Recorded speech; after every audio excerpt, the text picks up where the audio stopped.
शिवानी चौहान है। आप सभी का bright beginning academy YouTube channel पे स्वागत है। आज हम साइंस के कुछ कॉमन टॉपिक्स पढ़ने वाले हैं, जिसमें से सबसे कॉमन टॉपिक है हमारा हाइड्रोकार्बन्स, जो कि क्लास 10th में, क्लास 11th में, क्लास 12th में इक्वली बहुत ज़्यादा इंपॉर्टेंट होता है। आज हम इसको समझेंगे बहुत ही सिंपल वे में।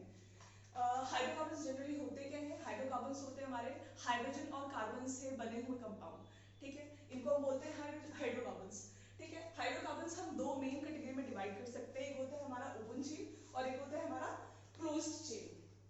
तो जो ओपन चेन है इसको हम एलिफेटिक हाइड्रोकार्बन्स ही हम लोग जनरली बोलते हैं। एलिफेटिक हाइड्रोकार्बन्स को हम फर्दर दो कैटेगरीज में डिवाइड कर सकते हैं, जैसे कि सैचुरेटेड हाइड्रोकार्बन्स और अनसैचुरेटेड हाइड्रोकार्बन्स। जनरली जो ये सैचुरेटेड हाइड्रोकार्बन्स है, ये वो हाइड्रोकार्बन्स होते हैं जिनमें सिंगल बॉन्ड जनरली प्रेजेंट होता है। सिंगल बॉन्ड हमारा रहता है यहाँ पर, ठीक है। मतलब कि और सिंगल बॉन्ड रहेगा किस किस के बीच में? देखिए, आप हमेशा ध्यान रखेंगे सिंगल बॉन्ड हमेशा कार्बन कार्बन एटम के पास, यानी कि दो कार्बन एटम के बीच में हमेशा जो है सिंगल बॉन्ड अवेलेबल रहेगा। वो होंगे हमारे सैचुरेटेड हाइड्रोकार्बन्स। इनमें हमारा कॉमन एग्जांपल चलता है एल्केन्स का। फॉर्मूला होता है हमारा CnH2n+2, ठीक है। अब एग्जांपल लेके चलते हैं कि हम इसमें किस किस को पुट कर सकते हैं। जैसे कि हो गया आपका C2H6, ठीक है।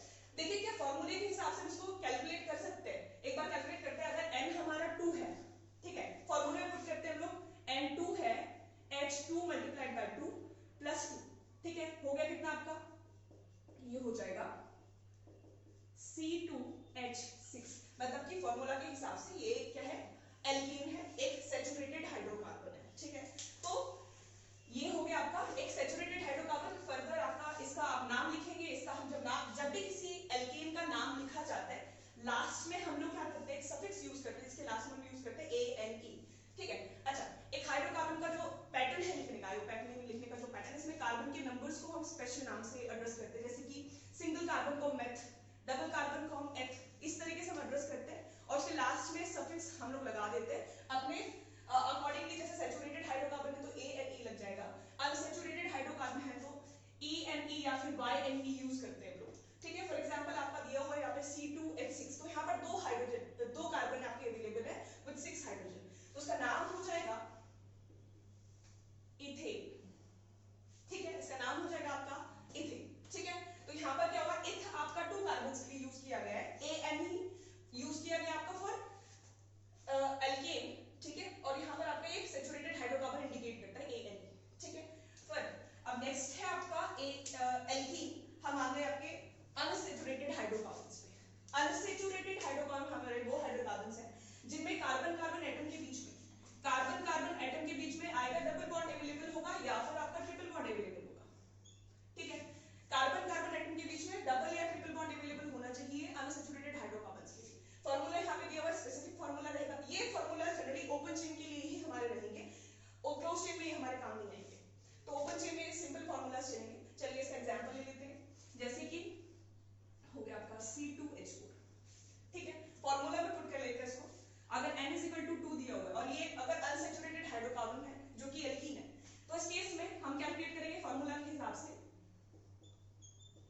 तो ये हो गया आपका C2H4, यानी कि फॉर्मूला के हिसाब से एकदम करेक्ट है, ठीक है। इसका नाम हो जाएगा, अब दो कार्बन है तो अभी हमने पढ़ा कि दो कार्बन में हम एथ यूज करते हैं, तो एथ के साथ सफिक्स में क्या चला जाएगा? ENE चला जाएगा। तो ये हो जाएगा एथीन, ENE।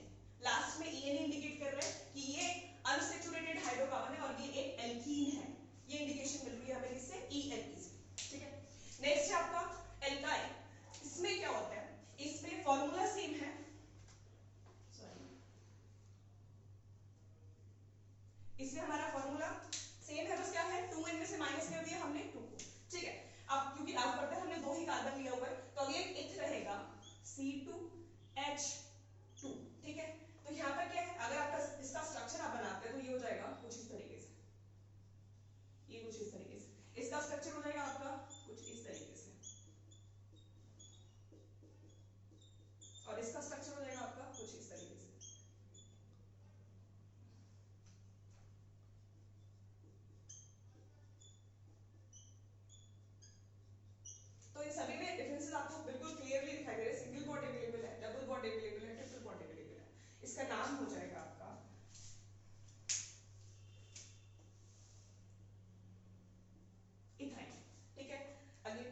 INE आया लास्ट में, मतलब कि ये अनसैचुरेटेड हाइड्रोकार्बन है जो कि एक एल्काइन है।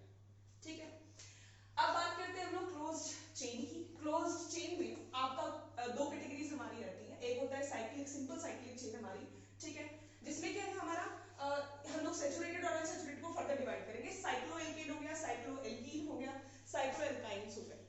एक होते हैं आपके एरोमेटिक चेन्स। देखिए बेंजीन को हम सपोर्ट नहीं कर सकते, क्यों? कारण है इसके पीछे, बेंजीन के पास अल्टरनेट डबल बॉन्ड अवेलेबल होंगे, इनको हम एरोमेटिक कंपाउंड बोलते हैं। एरोमेटिक कंपाउंड बिल्कुल अलग है साइक्लिक कंपाउंड से, ठीक है। एरोमेटिक कंपाउंड का कंडीशन है कि उसमें कार्बन कार्बन एटम के बीच में अल्टरनेट डबल बॉन्ड होना चाहिए, जैसे कि यहाँ पर दिखाई दे रहा है आपको, ये आपके कार्बन एटम अवेलेबल है हर एक पॉइंट पे कार्बन एटम, हर एक पॉइंट पे कार्बन एटम है। और आपको पता है बेंजीन का सिंपल सा फॉर्मूला रहता है आपका, बेंजीन का सिंपल सा फॉर्मूला है C6H6, मतलब कि each carbon contain single hydrogen, हर एक कार्बन के पास एक अपना खुद का हाइड्रोजन रहेगा कुछ इस तरीके से। तो दो कार्बन आपको दिखाई दे रहे हैं, ये दो कार्बन है, यहाँ पर एक डबल बॉन्ड आया, फिर यहाँ पर खाली है, फिर यहाँ पर डबल बॉन्ड है, यहाँ पर खाली, यहाँ पर डबल, इसको बोलेंगे अल्टरनेट डबल बॉन्ड। और ये अल्टरनेट डबल बॉन्ड हमारे को देखा है एक एरोमेटिक रिंग, इसको हम कुछ इस तरीके से हाइब्रिड स्ट्रक्चर में कुछ इस तरीके से दिखाते हैं कि ये क्या है, घूमता रहता है। ये घूम क्यों रही है रिंग? क्योंकि यहाँ पर जो आपके डबल बॉन्ड जो बने हुए हैं, डबल बॉन्ड किसकी वजह से बन रहे हैं? पाई इलेक्ट्रॉन्स की वजह से बन रहे हैं, और पाई इलेक्ट्रॉन्स के पास कैपेबिलिटी होती है डीलोकलाइजेशन की, तो ये डीलोकलाइज कर रहे हैं, घूम रहे हैं अंदर, तो हम इसको रिंग फॉर्म में यहाँ पर इस तरीके से मेंशन कर देते हैं, ठीक है। तो बिल्कुल एरोमेटिक जो आपके एरोमेटिक हाइड्रोकार्बन्स है वो बिल्कुल अलग है किससे? साइक्लिक हाइड्रोकार्बन से। जैसे आपको यहाँ पर क्लियरली दिखाई दे रहा है जो साइक्लिक हाइड्रोकार्बन्स है वो कुछ इस तरीके से, यहाँ पर तो डबल बॉन्ड है ही नहीं, तो जब डबल बॉन्ड यहाँ पे अवेलेबल नहीं है तो उसका नाम हम जब लिखते हैं तो हम एल्केन्स के आगे प्रीफिक्स में हम यूज करते हैं साइक्लो वर्ड। जैसे कि ये आपको दिया हुआ है 3 कार्बन यहाँ पे अवेलेबल है, 3 कार्बन के लिए यूज कर रहे हैं प्रोपेन, बट क्योंकि ये एक साइक्लिक है, एक साइक्लिक कंपाउंड है, तो यहाँ पर आप प्रीफिक्स में यूज करेंगे साइक्लोप्रोपेन, तो उसका नाम हो जाएगा साइक्लोप्रोपेन, ठीक है। ऐसे ही नेक्स्ट है आपका साइक्लोएल्कीन, ठीक है। अब ENE मतलब कि इंडिकेट करे ये अनसैचुरेटेड हाइड्रोकार्बन है, तो यहाँ पर जब इसका आप नाम लिखेंगे तो ये हो जाएगा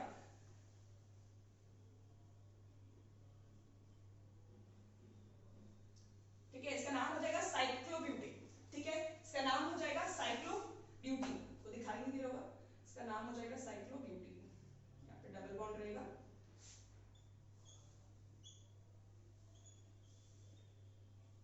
ठीक है, साइक्लोब्यूटेन आ जाएगा इसका नाम, ठीक है, क्योंकि ये क्या है एक साइक्लिक एल्कीन है। नेक्स्ट है आपका साइक्लो